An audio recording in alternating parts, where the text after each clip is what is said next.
Sri Sai Ram. Hearty welcome to Sri Satsai Lok Seva Gurukulam online classes in chemistry. The topic is atomic structure. And let us just recall what we have studied in the previous classes. Okay. First one is about charged particles of an atom. And you may get a small doubt, what do you mean by charged? Charged means, I think all of you are experts in combing your hair, right?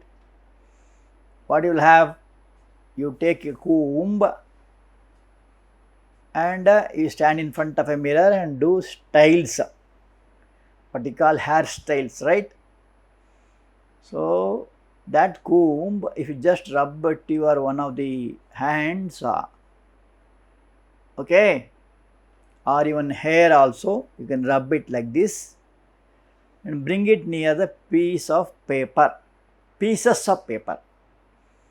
Must cut a paper into small pieces, and if you bring near this comb, what happens? It will be attracted. Is it not? Why? Because the comb is having charges. So also there are different bodies like that, like ebonite rod for example. If it is rubbed with the wool, it also attracts.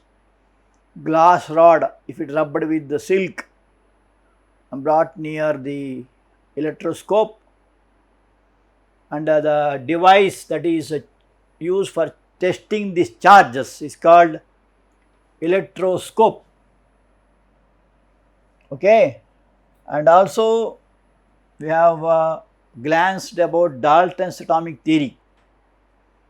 John Dalton, a very brilliant scientist, has formulated a theory on the atoms, and there are 6 postulates in that.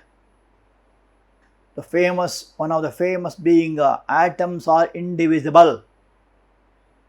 Atoms of the same element are same, but atoms of different element are different. Like that, there are 6 postulates which are already seen in the previous chapter.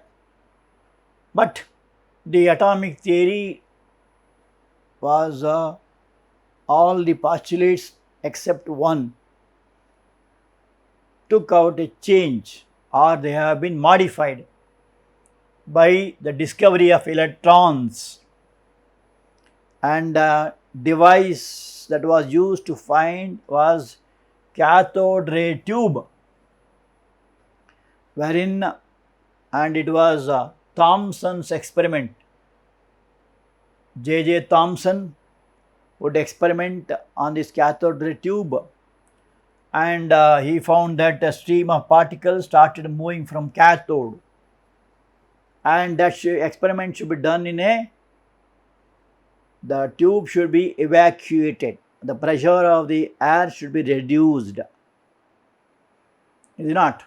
And the voltage must be increased. So by passing a very high voltage, is it not, of something like 5000 to 10,000 volts, with a very high voltage, and pressure of the gas inside is to be reduced very less, then we can see the electrons. So also protons. It was Lord Rutherford and his disciples who made experiments to find out the positively charged particles, and later on they named it as anode rays as against cathode rays. Anode rays are nothing but positively charged, and later on they named it as protons. So that is all we have studied. And the most important property which we concluded in the previous class was about radioactivity. It is a phenomenon in which heavy metals like uranium, thorium, polonium, etc., radium, etc., give out emissions, spontaneous emissions of radiations. And this can be seen when it is kept between the two terminals of positive and negative. And we found that there are three kinds of radiations called as alpha rays, beta rays and gamma rays. And these were helpful, especially alpha rays was helpful for the discovery of protons. And the details of this we are going to study later. It is also one of the most important improvement in the field of science, which has helped for discovering of what are called as subatomic particles. These electrons, protons, etc. are called as subatomic particles. So the discovery of subatomic particles, this invention of radioactivity, who did it? It was Henry Becquerel. I think you remember one story I told, how he discovered this radioactivity. And there was one famous couple by name Marie Curie and Pierre Curie, who discovered made a lot of experiments on this. They discovered elements like radium, polonium, etc. And this is the things we have studied in the previous class. Now coming to home assignments, first question, name two charged particles which constitute all matters. They are electrons and protons. And where are they situated? Of course, we are studying next class. That is, electrons will be going around the nucleus, whereas protons are bound in the nucleus.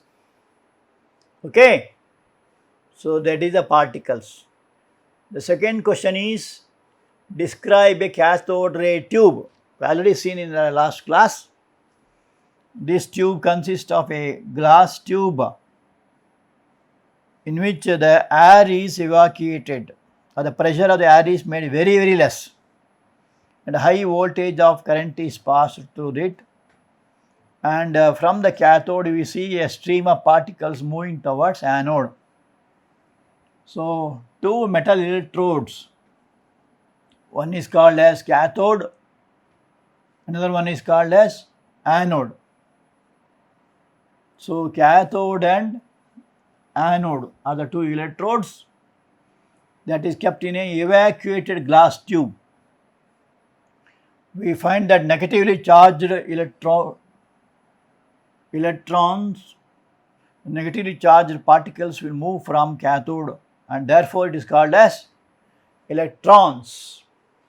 And this device is called cathode ray tube. And the scientist who worked on this was J.J. Thomson, who got Nobel Prize for this, who said that the atoms can be divisible under certain conditions. Of course, to do this experiment, he has worked a lot, and that is how all the modern inventions are made, by a lot of hard work. The third question is, why do the canal rays obtained by using different gases at different E by M values? Canal rays are also called as the protons later, and they are positively charged. So when the electrons emitted from the cathode collide with the neutral atoms of the gas. So, this also was done and similar to that of cathode ray tube, but here the difference is there is a anode, and again the pressure of the gas is reduced, a very high voltage is passed through the electrodes, one or more electrons present in them. So, what happens? They collide. These electrons collide with the atoms. So in a cinema theater, or in a small, when everybody want to rush outside, you would have seen, when everybody want to come out fast, there will be collision. And they collide each other. In the process, some will fall off, some will be kicked, is it not?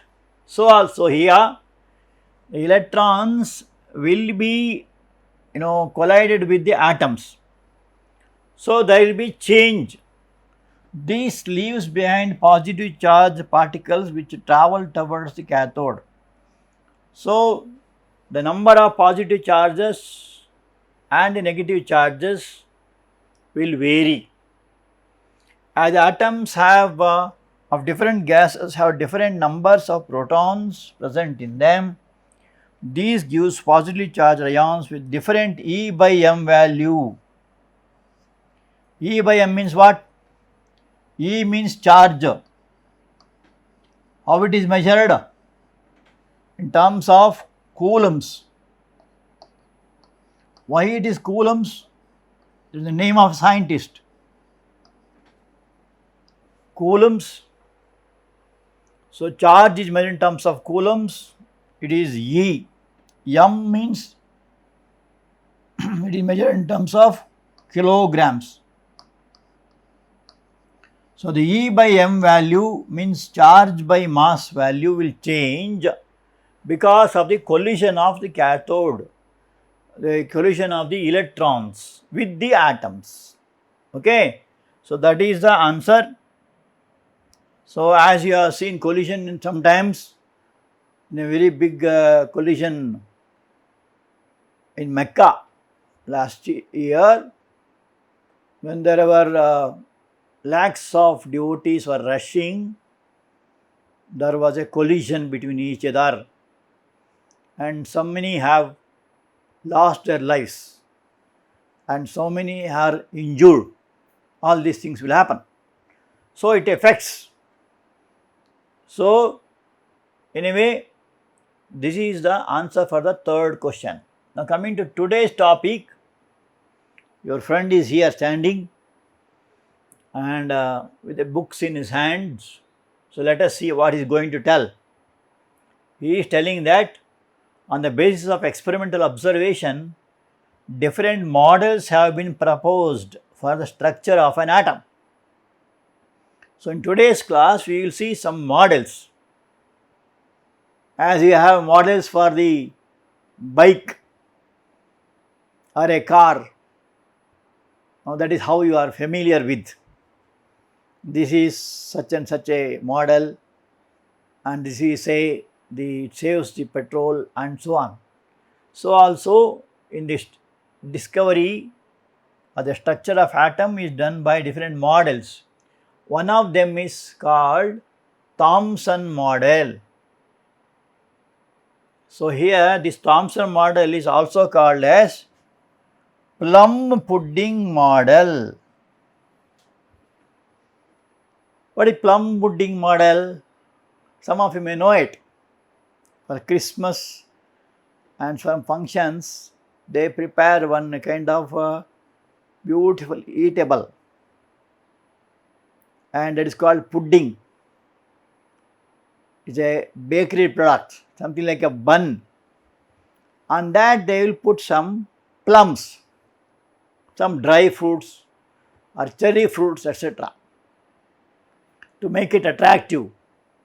So also here, this is the nickname given to this model as plum pudding model. So this is a sphere of the positive charges. They are like pudding, and electrons are like the plums. Means something like a cherry fruit or a dry fruits, etc. Uneatable. And also you might have seen watermelon. How many have eaten watermelon? See that you should appreciate God's creation. The external shape is green color, and if you just cut open, we will find some white border inside it. In that you have red color juicy material. In that we have black seeds. I have seen, and especially summer it is in full demand because it contains more of water, right? So there that red material can be compared to protons, and the black seeds can be compared to electrons. So that's only a comparison, and in exam don't write that. Suppose we ask about Thomson model, don't write it is a watermelon like that. Don't write that, okay? Just a comparison to make you understand, okay? So according to this model, atoms can be considered as a large sphere of uniform positive charge with a number of small negatively charged electrons scattered throughout it. So this is a large sphere of positive charge. In that, here and there you find some electrons, okay? And therefore the model is called plum pudding model. The electrons represents the plums in the pudding is made up of a negative charge, and in the pudding made up of a negative charge. So here this sphere refers to positive charge and this represents electrons, okay? So here this is a plums and I refer to electrons. So this is called Thomson model. J.J. Thomson, who had defined one kind of model. So you might have seen now, if you before building building, they make one model how the building must be. What you call as architects, engineers. And here is Lord Rutherford, with the help of his disciples, they prepared one model, and this is called Rutherford's model. And the experiment they did was called alpha scattering experiment. So Ernest Rutherford, with the help of Geiger and Marsden. Geiger and Marsden are disciples, and this Rutherford was such a genius. He has prepared or he has trained many of his disciples, and more than 7 members who are his disciples got Nobel Prize. And his discovery was about the protons, or the presence of positive charge in atom. So they work in the area of radioactivity. I was just explaining that is a phenomenon in which the spontaneous emission of radiations in elements like that of uranium, thorium, etc., and they split up into particles called as alpha particle, beta particle and gamma particle. And they were studying the effect of alpha particle. Alpha particles are nothing but helium atoms. So the alpha particles are made up of helium nuclei, which can be obtained by the removal of 2 electrons from the helium atom. So helium is also an example for inert. Mass number is 4, atomic number is 2. it has got 2 protons and 2 electrons. So if the electrons are removed, it becomes alpha particle. So this was taken, and that is why the experiment is called as alpha ray scattering experiment. Alpha ray is got from a radioactive source. Example of radioactive elements: uranium, thorium, etc. So in this experiment, a stream of alpha particles from radioactive source was directed on a thin piece of gold foil. So note the important parts. This is the source of radioactive material, wherein alpha particle is separated. This is alpha particle, red color, and this is scattered particles. Why it is scattered? It is made to fall into a gold foil. This is a thin gold foil, and it is so thin that 0.00004, that means 5 places, 4 divided by 1 lakh.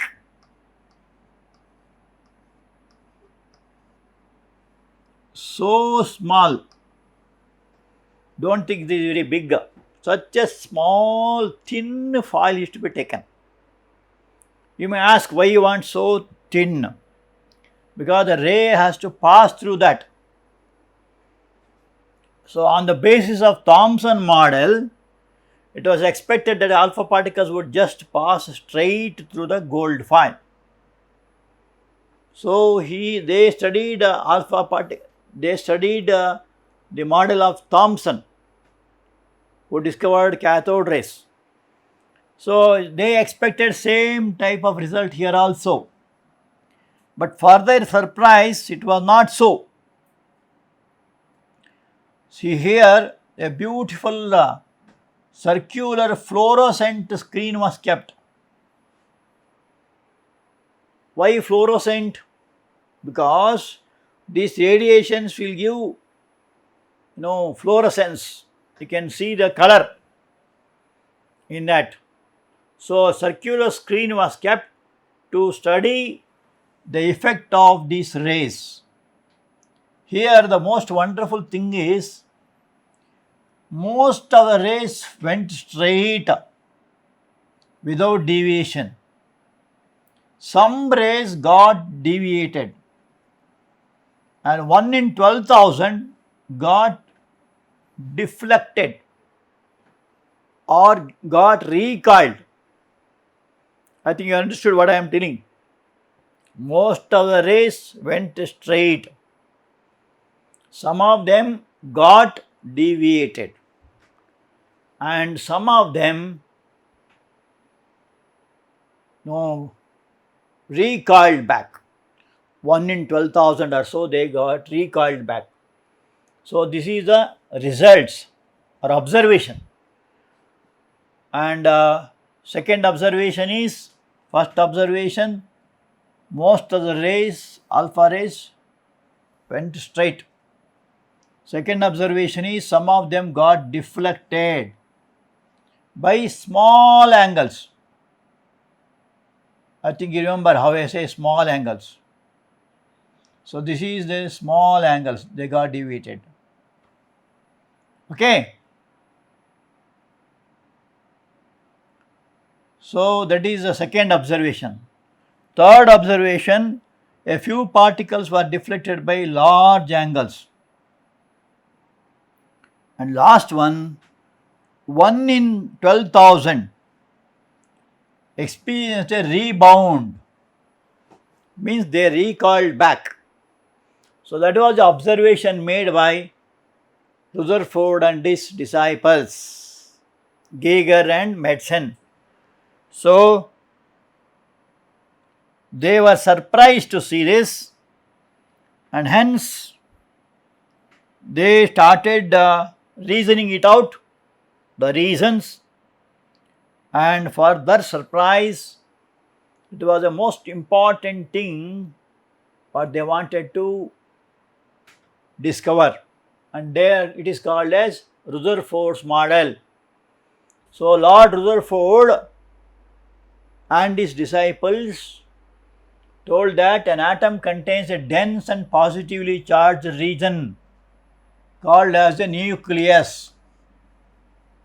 So every atom will have a nucleus. It is dense, means it is thick, and it is positively charged.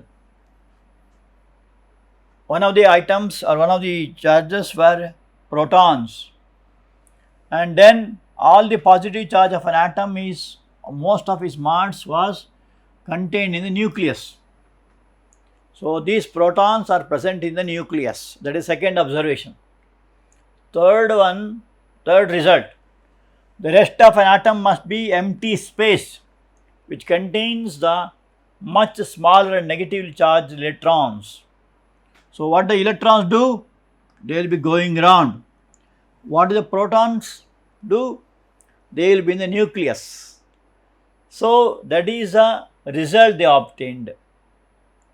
And see, this is the observation made by them.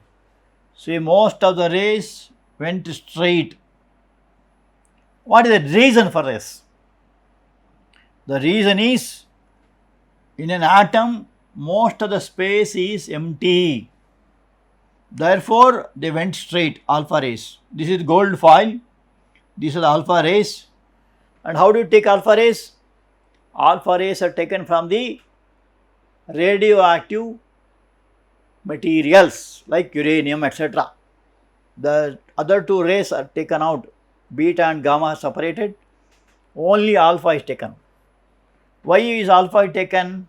This is one of the most powerful rays, and some of them got recoiled because when they hit against these electrons, the rays got a slight variation in their speed, hence they got little recoiled, and some of them rebound because the heavy nucleus, which consists of protons, and later on we find it is neutrons also, which is heavy. So when these rays pass, 1 in 12,000 it is said, so they got rebound. So these are the results of the Rutherford's model. It is a very, very interesting and very important result which was helpful for the present day world. So what is the conclusion of this experiment? The alpha particles passing through the atom in the region of the electrons would pass straight without any deflection. Those particles come in close vicinity of the positively charged nucleus, those come near the nucleus, got deviated from their path. Very few alpha particles, those who collide with the nucleus, got rebound. So three things, most of them went straight, got the empty space. Some of them deviated when they come near the nucleus, and some of them rebound because when they hit against the nucleus, that is 1 in 12,000, they got rebound. Okay, so this is the conclusion made by Rutherford, hence the discovery of protons.